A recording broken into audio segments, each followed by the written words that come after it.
पूजा का दीपक भी एक ही होना चाहिए। और सबसे बड़ी बात है कि पूजा हमेशा बिना आसन के नहीं करनी चाहिए। दो चीजें सबकी अलग अलग होनी चाहिए। एक तो बैठने का आसन और दूसरा जाप करने की माला या पहनने की माला। जिस आसन पर कोई पूजा पाठ करता हो, अपने आसन को किसी दूसरे को नहीं देना चाहिए, बैठने नहीं देना चाहिए। और बिना आसन के की गई पूजा का कोई फल प्राप्त नहीं होगा। शास्त्र कहता, धर्म ग्रंथ कहता है, स्नाने होमे जपे दाने स्वाध्याये पितृ कर्मणि करो सदैव कुर्वी तथा संध्या विवादने। एक और बात बताइए, स्त्री हो या पुरुष, भगवान की पूजा केवल करने से करने वाला एक बात का ध्यान रखे कि अपने सीधे हाथ की अनामिका अंगुली में, सीधे हाथ की अनामिका अंगुली में सोने की, चांदी की, तांबे की, पीतल की अंगूठी अवश्य होनी चाहिए। या फिर कुशा की अंगूठी बनाकर के पूजा करे, पर स्त्रियों को कुशा का प्रयोग नहीं करना चाहिए। इसलिए शास्त्र कहता है कि जिस अंगुली में विवाह के समय आपको अंगूठी पहनाई जाती है, परस्पर में पति पत्नी होने वाले पहनते हैं, उस अंगूठी को जिंदगी में कभी निकालना नहीं चाहिए। आज लोग उस समय तो पहन लेते, बाद में उतार के रख देते। इसीलिए पति और पत्नी के बीच में जरा जरा सी बातों को लेके क्या होता है, झगड़ा, और झगड़े में भी रगड़ा, और रगड़ा भी तगड़ा। अंगूठी में बहुत बड़ी शक्ति है। सुनाने की आवश्यकता नहीं, आप जानते हैं सीता की खोज करने के लिए हनुमान जी जब गए तो श्री राम जी ने हनुमान जी को क्या दी थी, बोलो ना। और ये अंगूठी कहां से आई थी राम जी के पास? जब केवट को उतराई देने लगे तो राम जी के हाथों में अंगूठी नहीं थी। सीता मां शक्ति है, भक्ति रूपा है। वो जानती थी मेरे प्रभु अब जंगल में जाकर के संध्या वंदन पूजन पाठ करेंगे, बिना अंगूठी के वो सफल नहीं होगा। ध्यान देना, अंगूठी केवट के बहाने सीता जी ने राम को दी थी। और ये अंगूठी ना सोने की थी, ना चांदी की थी, ना रत्नों की थी, ना पीतल की थी, ना किसी और की थी। ये अंगूठी ऐसी अंगूठी थी जो कोई सुनार नहीं बना सकता था। देवताओं के राजा इंद्र ने दशरथ जी के मित्र होने के कारण कैकेयी को साथ लेकर देव असुर युद्ध के समय में कैकेयी ने महाराजा दशरथ के रथ को बचाया, युद्ध विजय श्री दिलाई। तब इंद्र ने चमत्कारिक अद्भुत एक अंगूठी, एक चूड़ामणि, चूड़ामणि जानते हो ना किसको कहते हैं? क्या बात है, बहुत बुद्धिमान है। संस्कृत में चूड़ा शब्द का अर्थ है बाल। मुंडन कर्म को चूड़ा कर्म कहलाते हैं 16 संस्कारों में। शुद्ध नाम चूड़ा है। और बाल केवल नारियों को रखना जरूरी होता है, लेकिन बालों को खुला करके नहीं रखना चाहिए। पूजा के समय, सत्संग के समय, संत से मिलने के समय, तीर्थ के समय अपने बड़ों के सामने कभी खुले बाल नहीं होने चाहिए। इसलिए उन बालों का चूड़ा बना के रखना चाहिए। इसका नाम तो चूड़ा था, लेकिन तुमने इसको जूड़ा कह दिया। बालों का क्या बनाती हो? जूड़ा। जूड़ा समझते हो ना, या वो भी बताऊं? हाँ, उस जूड़े में जो लगाने वाली क्लिप है, जो आप लगाते हैं, वह चूड़ामणि कहलाती है। दोनों चीजें राजा इंद्र ने कैकेयी को दिया। राम जी का विवाह होने के बाद सबसे ज्यादा प्रेम राम जी को तीनों माताओं में से कैकेयी सबसे ज्यादा प्रेम करती थी। खुद कहा कैकेयी ने, प्राण ते अधिक राम प्रिय मोरे, मंथरा को। जब राम की बुराई करी तो इतना गुस्सा आया मंथरा कैकेयी को कि मंथरा का जबड़ा पकड़ लिया और गुस्से में बोली, पुनि अस कबहु कहस घर फोड़ी, तब धर जीव कडाभों तोरी। हरे राम तो प्राण ते राम प्रिय मोरे, प्राण ते अधिक राम प्रिय मोरे, तिनके तिलक क्षोभ अस तोरी। जिनके राज्याभिषेक में तू जलन करे। इतना प्रेम करने वाली कैकेयी ने राम जी को अंगूठी प्रदान की, सीता के हाथों से पहनाई गई और चूड़ामणि सीता को दिया। इंद्र ने कह दिया था, कैकेयी ने सीता को बता दिया था कि ऐसी अंगूठी कोई सुनार नहीं बनाएगा, और जिसके हाथों में होगी उसको की गई पूजा पाठ, जब तक यज्ञ हवन अनुष्ठान आराधना साधना का पूर्ण फल प्राप्त होगा, और उसे कोई जिंदगी में ना बीमारी होगी, ना बेकारी होगी, ना मारा मारी होगी, ना महामारी होगी। ऐसा तुलसी जी ने सुंदरकांड में लिखा है। हनुमान जी ने मुख में उस मुद्रिका को लिया, उस अंगूठी की शक्ति से लांग गयो कछु अचरज नाही। ऐसा समुद्र को लांगे कि उन्हें जरा भी पता नहीं चला, क्योंकि राम नाम अंकित अति सुंदर। जिसके मुख में राम नाम हो, हृदय में श्री राम की झांकी हो, तो गरल सुधा रिपु करई मिताई, गोपद सिंधु अनल से। समुद्र भी गौ की खुर के समान बन जाता। सीता ने जैसे अंगूठी देखी, गिरीवी उठा लिया, पहचान गई, ये तो वही अंगूठी है जो मैंने मेरे प्रभु को केवट के उतराई के समय दी थी। पर यह अंगूठी यहां कैसे आई? ऐसी डुप्लीकेट अंगूठी कोई बना नहीं सकता है, और मेरे राम जी को कोई युद्ध में जीत नहीं सकता जब तक यह अंगूठी रहेगी। जीत को सके अजय रघुराई, माया ते असी रच नहीं जाए। ध्यान देना, शास्त्र कहता है पूजा वही हाथ कर सकता, वही शरीर कर सकता है। सीधे हाथ में पुरुषों के, उल्टे हाथ में सौभाग्यवती नारी के, कन्याओं को भी पहनना चाहिए। चाहे चांदी की पहनो, पीतल की पहनो, तांबे की पहनो। इस अंगुली का नाम ही अनामिका है, और अनामिका का अर्थ होता अंगूठी। पर जिसकी अंगुली में अंगूठी नहीं, ध्यान देना, तो उसकी अंगुली अनामिका काम नहीं करेगी।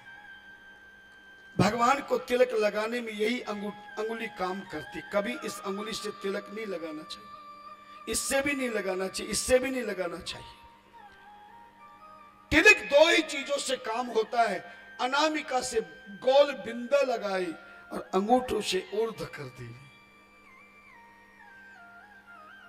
ध्यान देना।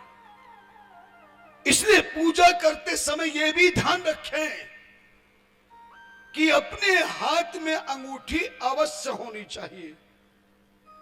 देखना, किसी पंडित जी के पास पूजा कराने जाना, अगर तुम्हारे हाथ में अंगूठी नहीं है तो वो कुशाकी क्या बनती है, पवित्री बेटी बनती है कुशाकी, वो पहनाते हैं, उसके बाद पूजा प्रारंभ होती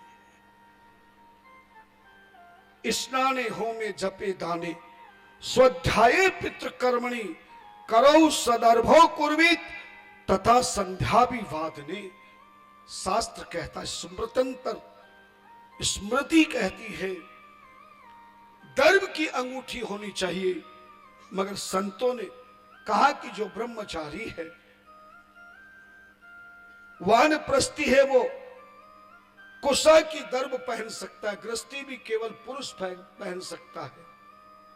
इसीलिए हमारी गृहस्थ जीवन को शुरू करने से पहले एंगेजमेंट के समय में, सगाई के समय अंगूठी पहनाने का रिवाज बना दिया, मगर आज तक हमें मालूम नहीं ये अंगूठी किस लिए पहनाई जाती है।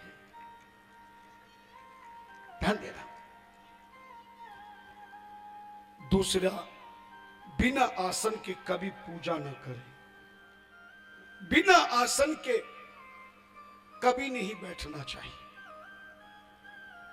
लेकिन आसन बताया था मैंने, कुशा का आसन केवल पुरुष बैठ सकता है, और मृगछाला जिसको चर्म का आसन कहते हैं, मृग चर्म प्रत्येन वर्जयेत पुत्रवान गृही। जिस पिता को शादी के बाद पुत्र हो जाए, ऐसे ग्रस्त पिता को कभी भी हिरण की चमड़ी पे, मृगछाला पर बैठकर कभी भी पूजन पाठ नहीं करना चाहिए, उसे त्याग देना चाहिए। केवल कम्बल का ऊन का आसन होना चाहिए, या फिर लाल या पीला रंग का नया वस्त्र रेशमी होना चाहिए। सनातन धर्म के आचार संहिता के अनुसार पूजा में बैठते समय रेशमी वस्त्र धारण करने चाहिए। कौन से वस्त्र धारण करने चाहिए? पीला या लाल रंग का रेशमी वस्त्र को शास्त्र ने पवित्र बताया है। इसलिए संत, योगी, तपस्वी, पंडित, पुजारी या कहीं कहीं मंदिरों में दर्शन करने का नियम बना रखा है, जब तक तुम पीले या लाल रेशमी वस्त्र नहीं पहनोगे तब तक मंदिर में प्रवेश नहीं कर सकोगे।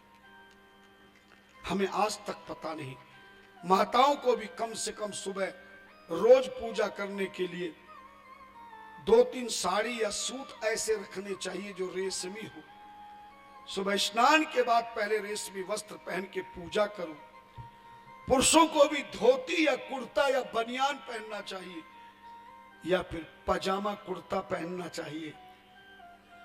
पीले रंग का हो या लाल रंग का, या अथवा सफेद कलर भी पुरुष पहन सकता है। मगर एक विनम्र निवेदन करूंगा इस व्यास गद्दी से, किसी भी हिंदू समाज को, खास तौर से सनातन धर्मियों को, काले कपड़ों का प्रयोग भूलकर भी नहीं करना चाहिए। मेरे 30 साल का अनुभव है, जो बच्चा, जो पिता, जो माता, जो पत्नी, जो पति, जो भाई काले कपड़ों का प्रयोग करता है, देखना काले कपड़ों से उसकी बुद्धि हमेशा विचलित रहेगी।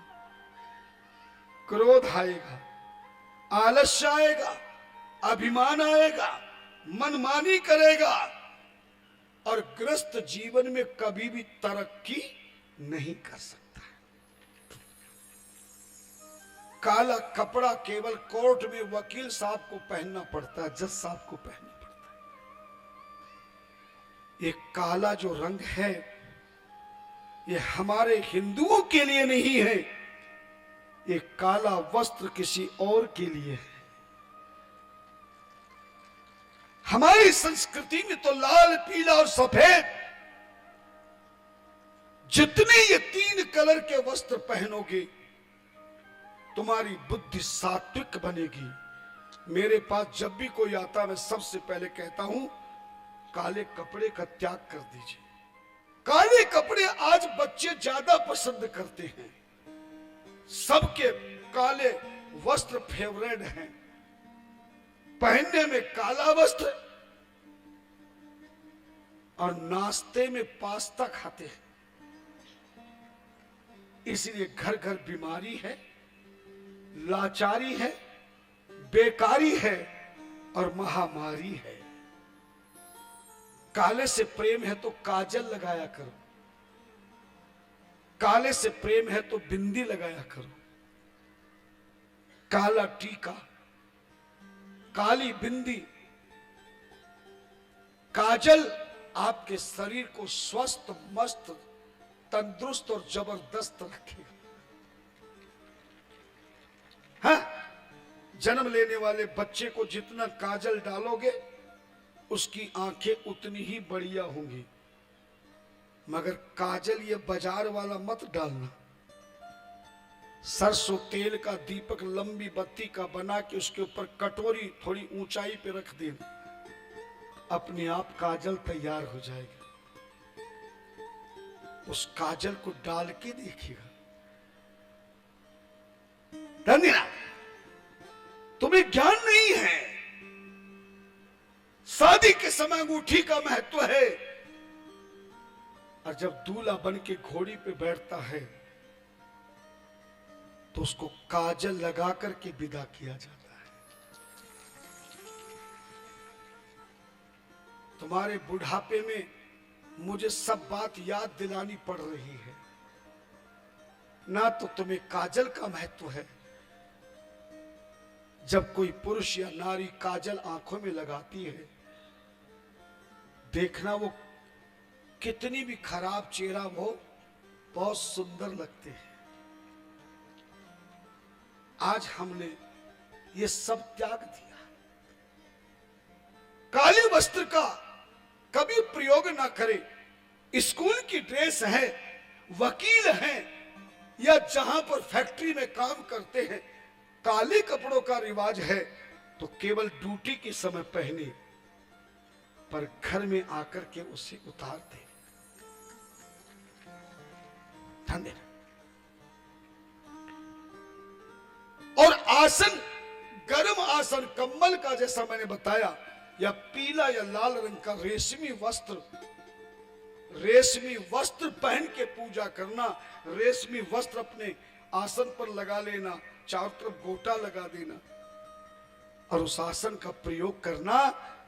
कितना आनंद आएगा, आपका जीवन सुखों से भर जाएगा, क्योंकि उस आसन से सारा ज्ञान, ध्यान, सम्मान तुम्हें प्राप्त हो जाएगी। लेकिन रेशमी ऊनी आसन, कुशा के आसन के अलावा वंशासने तु दारिद्र्यम पाखाणो व्याधिरेव च धरण्याम तु भवे दुःखम दुर्भाग्यम चित्र दारुण त्रणे धन यशोहानि पल्लवे चित्त विभ्रम है घोषकर्णमयम भिन्नम तथा पालासि विप्पलम लोहबद्धम सदैव वाकम मर्ये आसनम बुधः। ध्यान से सुन लो। कोई यदि बांस से बनी हुई चटाई पर बैठ के पूजा करता है या योगा करता है, ध्यान करता है भगवान की पूजा के समय, तो उसके जीवन में दरिद्रता प्राप्त होगी। बांस का मतलब चटाई जो घास का करते हो। पाखाणे व्याधि रेवच है। कोई पत्थर पर बैठ करके आसन बना के पत्थर को पूजा पाठ करता है तो रोग से युक्त हो जाएगा, अनेक रोग पैदा हो जाएंगे। धरण्याम तो भवे तो खम, कोई बिना आसन के जमीन पर, नंगी जमीन पर बैठ जाता है तो उसके जिंदगी में दुख ही दुख प्राप्त होंगी। और दुर्भाग्यम छिद्र दारुणे तृणे धन यशोहानि, किसी घास के बने हुए, सरकंडे के बने हुए आसन पर बैठ जाएगा तो धन की और यश की हानि होती रहेगी। पल्लवे चित्त विभ्रम, पत्तों के आसन पर बैठोगे तो बुद्धि चित्त काम वासना की ओर भागेगा, चित्त भ्रमित हो जाएगा।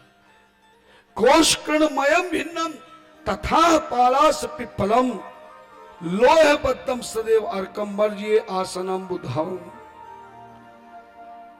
किसी भी गोबर का बना हुआ आसन, पत्ते का बना हुआ आसन, लोहे का आसन, पूजा के समय बांस से बना हुआ आसन, घास से बना हुआ आसन, पत्थर से बना हुआ आसन, दरी आदि चादर को हटा देना चाहिए।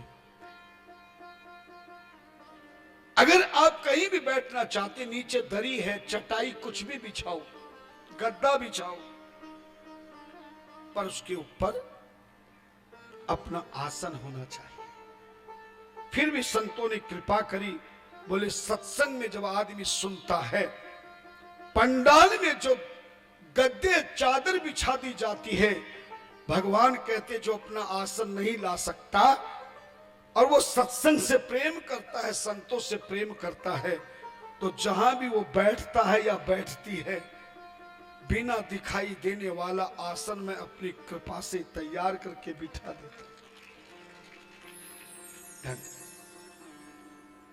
घर में हमेशा शंख भी रखना चाहिए। कहते हैं कि जिसके घर में बजने वाला शंख होगा, उसी के घर की